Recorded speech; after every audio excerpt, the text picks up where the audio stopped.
Chapter 1. A Dream Stolen.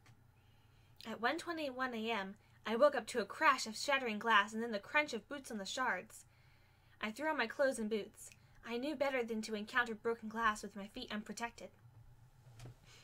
I crept into Papa's bedroom to wake him, but he was gone.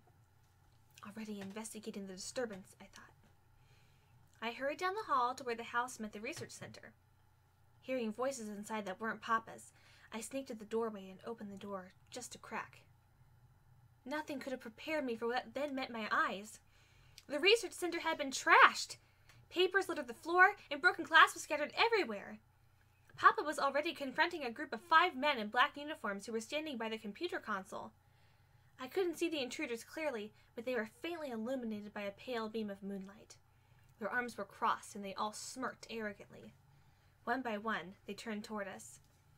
The tallest of them spoke, his voice rung with a haughty tone. "Ah, Dr. Roberts, so nice to see you." He smiled, but the smile never reached his dark eyes. "We are here on a mission to confiscate dangerous research. Dangerous, that is, for you. This research that we seek is on the rare Diamond Onix phenomenon. If you give us this, we may decide not to harm you." "Never," Papa replied angrily.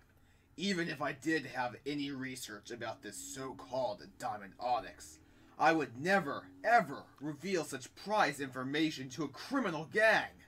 Be careful, Papa, I thought, knowing my father would go to any length to keep his knowledge out of the wrong hands. "Oh, Roberts, Tommen chuckled wickedly. Why must you be more stubborn than a ride-on? I'm sure that you have this research somewhere." "I'm telling you I don't," Papa snapped. "I had just received a letter from Dr. Harrison in Pewter City revealing confirmation to the rumors of the Diamond Onix. We are preparing to leave for Pewter City. We will save you the walking.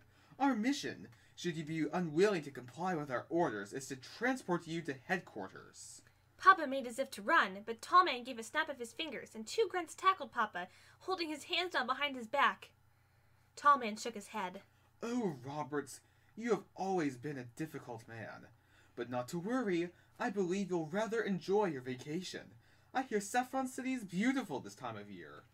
I turned to flee and alert Officer Jenny, but my footsteps were not silent on the hard tile.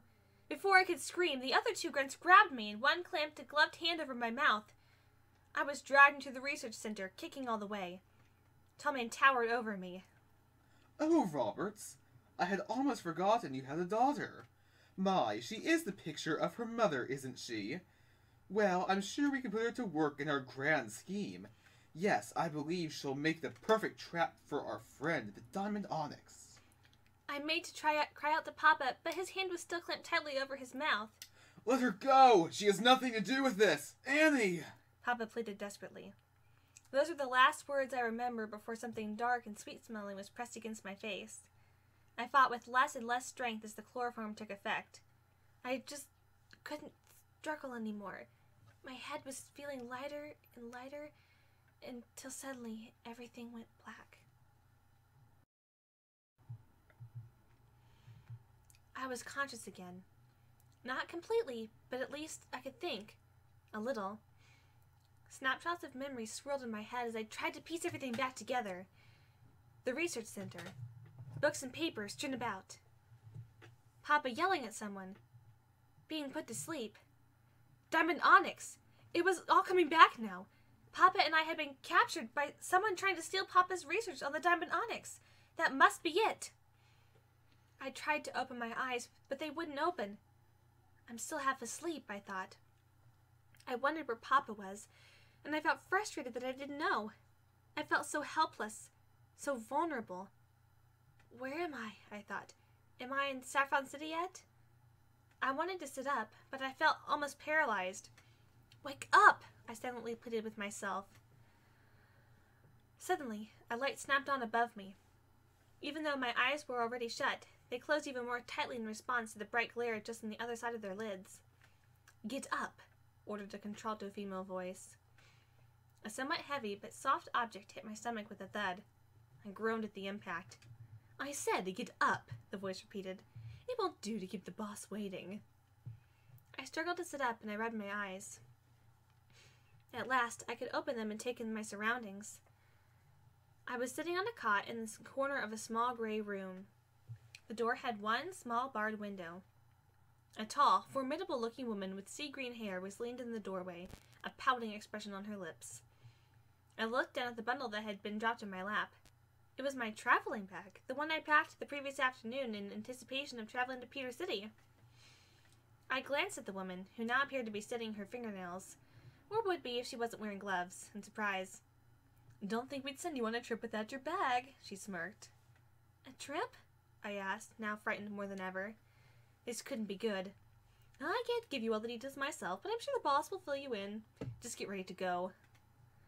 The cell had a small sink, so I washed my face and brushed my hair as best I could without a mirror. Then Scary Lady, as I called her in my mind, led me down a hall, into an elevator, then down another hall. When we reached a large door, Scary Lady knocked. Silence followed for a moment, then a voice spoke from a speaker above the door. "The boss will see you now." The door slid open silently. I was ushered by two grunts into a large, dark-walled chamber. I saw Papa in handcuffs, held by yet another grunt on one side of the room. Directly in front of me was a large gray desk. The man sitting at it was wearing a green jacket with 2 rows of brass buttons, one on each side. He was clean-shaven and had brown hair, combed perfectly, not a hair out of place. I recognized him as the former Viridian City gym leader, Giovanni. He spoke. "Ah, Annie, it was nice of you to join us. Sit down and we will talk." I'll stand, thank you," I replied, my voice shaking. I was determined not to show fear, despite the pounding of my heart. I felt a hand clamp on my shoulder, long stiletto nails digging in painfully. Scary Lady hissed menacingly into my ear. "When Boss Giovanni tells you to sit, you sit. Now." I had no choice, really. I chose a chair and sat. Giovanni continued as if nothing had happened. "We have heard rumors that your father, Dr. Roberts, has been, or soon will be, studying a rare and unusual onyx. He appears to have no real information, only rumors, and reports sent in by anonymous people, so we will have to send someone into the field to study it. It would never do to send uniformed grunts into the field. One might notice them, but if, say, a girl, like you, were to go out and study it, no questions are likely to be raised. Annie, you will do this for us." You want me to study a Pokemon for you? I was incredulous. Why would I work for a gang that would hurt a Pokemon as soon as look at it? You probably want the information so you can do bad things. Scary Lady shot me a mean look, but I ignored her. Giovanni chuckled.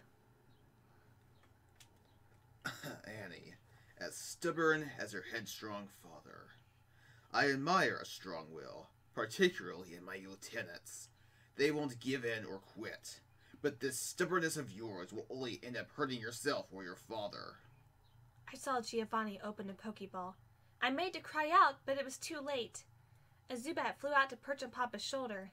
"If you won't willingly collect the information I want, then this Zubat will bite your father. Zubat, be ready to use Leech Life."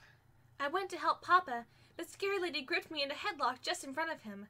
I struggled and bit, but to no avail. I called out, "I'll go, Papa! I'll collect the information they demand! I can't let them hurt you!" I choked back a sob. Papa brushed a tear from my cheek with his thumb. "My brave girl, my Annie."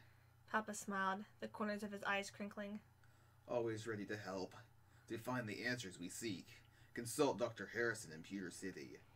He should be able to provide information on the Diamond Onix's whereabouts." I nodded, still sniffling. Scary Lady loosened her hold on me. I broke free and wrapped my arms around Papa for a brief moment before Scary Lady and the grunt dragged me from the room.